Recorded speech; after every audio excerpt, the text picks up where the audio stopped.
Alright, I'm going to start out by doing something simple. I would just like everybody listening to give their head a shake and to visualize what their brain looks like inside their skull. Alright, now hello and welcome everybody to the first episode to Psyched Out. My name is Adam, you can call me Bulbs, and I'm going to be hosting this podcast for the next probably a couple weeks that'll be going on, but I do hope this stays a lifelong passion project of mine because I've been hearing a lot of friends bringing up this idea of NPCs. The people walking the streets or sitting in your class, the people you only see once a day, but you see them often enough. They're not real people. They're there as fillers. They're there to fill in the background. They're not characters, really. As soon as they turn a corner, they just disappear back into the simulation. Their brain is dialogue, scripted dialogue that they spit back at you. And well, my goal for this podcast is to bring those random NPCs, either friends, either family, or just random people that I want to talk to, bring them onto this podcast and to maybe dissect their thought process, dissect their worldview, see if they are real people, or see if they are just NPCs. Now, my goal again is for this to be as open conversation as possible, so these dimensions are nothing more than just conversational headers, something to get us talking, but starting with the center of all the questions, yourself. Who are you? What kind of predisposed ideas are you bringing into this conversation that are going to influence how you answer these questions? Because it's important to know what a person is before we start deciding what we think about them. Now, the next one is politics. Now, for me, I could care less about what side you're on. I really just see this as how invested are you in your community? The next one, spirituality. Same side of the politics coin, maybe, but how well can you accept your circumstances? Again, I don't care about what spirituality or what religion you assign yourself to, but I see it as almost a test of, can you accept what's happening to you? Could you find a way to almost justify it in this grand causational mechanism of the universe? Whatever the fuck that means. And the next one, escapism. Now, in this one, I'm really just seeing, first off, spirituality and politics, how connected you are to reality, and escapism, how you get out of that reality. We all do it, whether it be through our hobbies or our drugs, but I want to know about the fun things you like to do that just make you forget that you're really living. The final one that I have, I'm going to try to end every episode with this one, but it's your passion. Do you think, and if you do, how could you change the world? Now, if everything goes according to plan, then we have a conversation not between two friends, but between two individuals, distinct from their backgrounds, defined by their beliefs. That's what I want people to listen to this podcast for, just to see what kind of conversation are they going to be listening to. Because I'm not going to lie, I've been in class listening to the people behind me, or I've been on a bus listening to the people in front of me, but people really can talk sometimes, and it makes me question, shit, am I even the main character? And I'm not going to lie, I think that's the same kind of realization I want everyone to have. Oh, shit, I might be a main character, but they're also a main character. Now, starting out with our first guest, I would like everyone to give a warm welcome to myself. Thank you very much. Now, I would simply just like to use this time to talk about myself, but more than that, I want to give an example of what the future of this podcast might hold. Now, it's a little bit different because it's one person, but I feel like this is a good way for you guys to get to know me. Alright, now who the fuck am I? I am a 19-year-old boy from the smallest city in the second smallest state in the United States. Now you guys can go do your homework and figure out what that is, because I'm not sharing. But I grew up without much to do. There wasn't much happening in the city other than what had always been happening, and well, we got bored with our video games and with our footballs, and eventually, me and my friends, we had to go and look for other stuff to do. Whether it be biking around and having races or making up our own games and smacking sticks in the yard, but I grew up with boredom on my ass. Boredom always pushing me to go and find something entertaining to do. Nowadays, with my friends, when we get bored, we don't go out and get food or smoke weed. We do that, but we do it in the soul of an adventure. We say, let's go on an adventure. We drive somewhere random. We see a cool looking restaurant. We go and stop by for no reason, just because we want to see what it's like. My life is dictated by exploration and curiosity. I have ADHD, so it feels almost natural, but it has to be something new, and new is always just, it's seemingly more appealing to me. Now, when it comes to politics, I just, growing up, accepted everything that was told to me. If I was a conservative, then shit, I was a conservative. In elementary school, we were given pieces of paper, and it was between Barack Obama and Mitt Romney, and they asked us to vote. I picked Barack Obama for no reason other than he was smiling. When I got home and told my parents that I voted, they freaked out. They were like, "Why would you vote for Obama? We're conservatives." And I'm just like, shit, I'm 8 years old. But still, I go based off of intuition, what I like to know. That is another trait of mine. Intuition that leads into exploration, and I feel like it's a good combination. When it comes to spirituality, however, I I found that to be one of the best discoveries of my life. Where one wasn't, maybe a couple months into quarantine. Quarantine, we all had nothing to do. Boredom being a driving factor. I started playing guitar and I started skateboarding and I started getting into spirituality. And it was that getting into spirituality that stayed with me, or I guess improved much more than my skateboarding skills and much more than my guitar skills, improved so much in my life. Starting with, I accept everything that happens to me in life as simply what happens. Now, I'm not a determinist in the sense that I believe what happened is simply meant to happen or everything is determined, but I do believe that I am the only person who can change my future. I'm not the only person who can influence it. A rock and a boulder can come and crush me at any fucking second. Who influenced that? I don't know. But I'm the only person who can move out of the fucking way of that said boulder. I am the only writer of my future story. And because of that, I took life by its reins and I started riding that motherfucker like a gay cowboy on Ram Ranch. That shit was spectacular. I started talking to people. I broke out of the social anxiety that I have. I moved forward when it came to my relationships with women, especially my mother. I did a lot when it comes to change in my life simply because I didn't want to be unhappy. And I noticed that, well, I was unhappy. And it was through my talks with my therapist where I discovered how important or how helpful psychology could be. It's more than just knowing how the brain works, it's more about having faith that you and your brain are separate. My brain can tell me one thing, and I can observe that thing and choose to accept it or deny it. It was almost through my experiences with drugs and addiction that I realized my brain is something that kind of has to be, what's the best way? Tamed. My mind must be tamed. And before I tamed it, I came to a conclusion. I said, I want to help myself. I want to help myself so I can help other people. And this all ties back to spirituality because if I didn't take 5 grams of mushroom and meditated in pure silent darkness for 7 hours, I wouldn't have spoken to Satan, who would have told me to join him, and I wouldn't have told him to fuck off. And I wouldn't have spoken to God and asked him what he had to say to me, and for him to tell me everything that I believed was true. That's weird. God wouldn't say that, I don't think. Maybe I am God. Maybe I'm the writer of my future. Maybe I'm the sole proprietor of my destiny.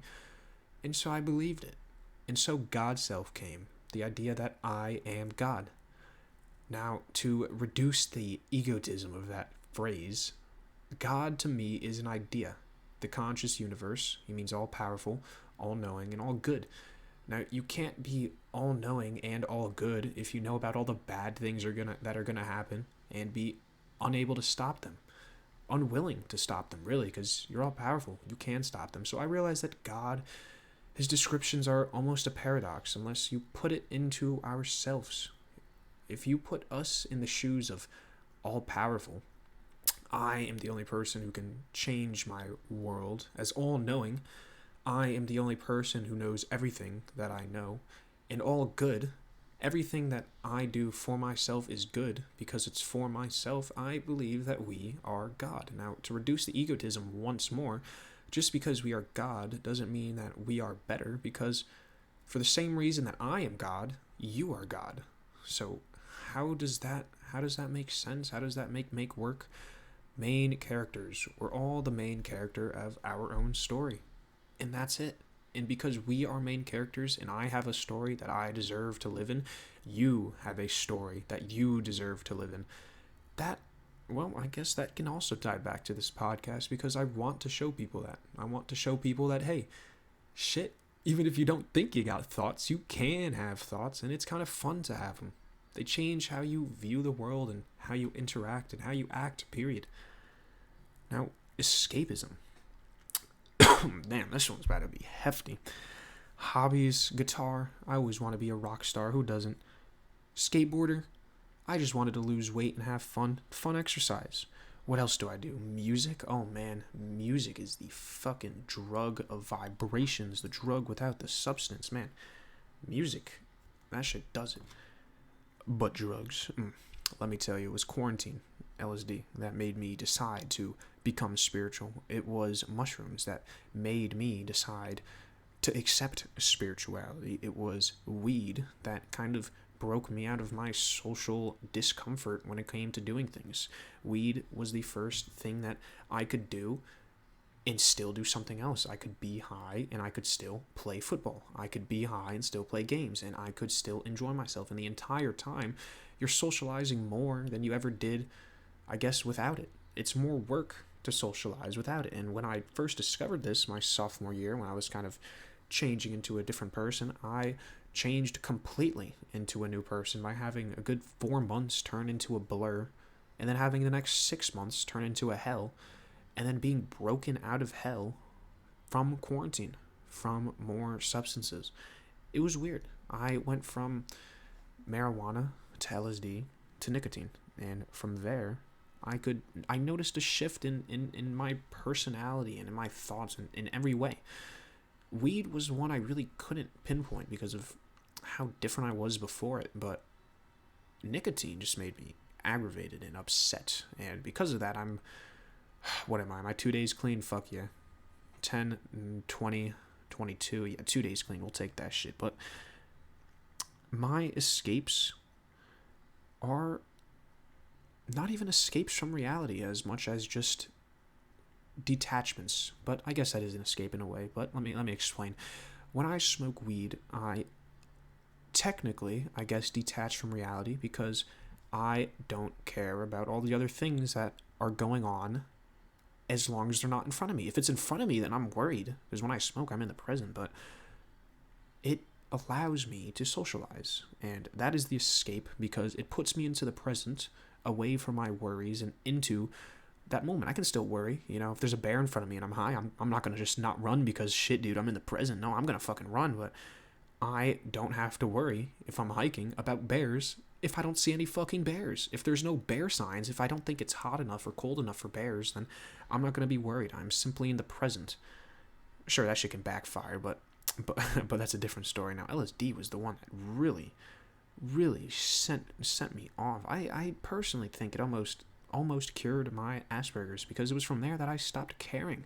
I simply stopped caring about what other people thought, and, well, I just didn't let what they thought influence how I live. They're going to think what they think, and shit, I might feel bad if they think I'm weird, but I'm not going to stop them from doing me because if I let them, then I'm giving them power that I don't have to. I'm renouncing my own power and giving it to them. That's not what I want. I am more powerful than that. Now, I didn't realize that at first, but I have the power to control my life, control how I feel, control how I look.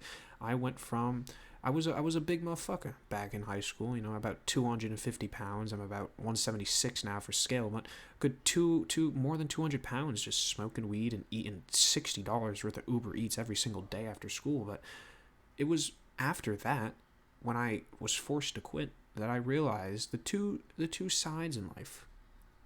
That being light and that being darkness. And there's really only two sides. You can be a shadow and you can fade into the darkness and not really worry, or you can be the light and you can be a spotlight on everyone, and everyone's going to look at you, and it's their choice whether or not they're going to like it or accept it. But it was that kind of analogy that made me realize, like, shit, why do I want to be anyone but myself? Why would I want to live as this character and play somebody else? It's like I'm acting in my own movie. I'm acting as Tom Cruise in a fucking, I don't know, Tom Hanks movie. I don't know what it is with Tom, but shit, man. They're pretty attractive. Anyways, passions. How could you change the world? Do I think I could change the world? If I would I? If I could, would I?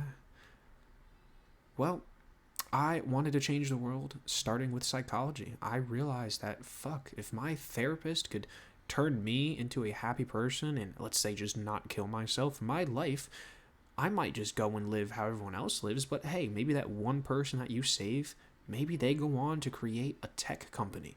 That tech company then goes on to give funding to a charity that solves world hunger. Shit, dog, you didn't solve world hunger, therapist, but you solved one person's death. You saved someone. That's a lot more than other people can say. Not only that, but that person went on to go and tell their own story. They went on to create a tech company. That is huge.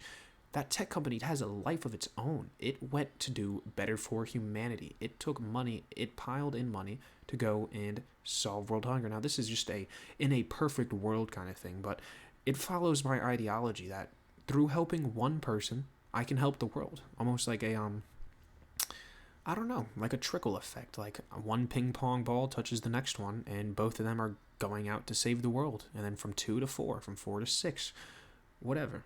But if I think I can change the world, because, well, I don't know if I can. There's only one way to find out. That's by doing it. But I would like to. I would like to change the world. I feel like there's a lot that people do to make living as complicated as possible.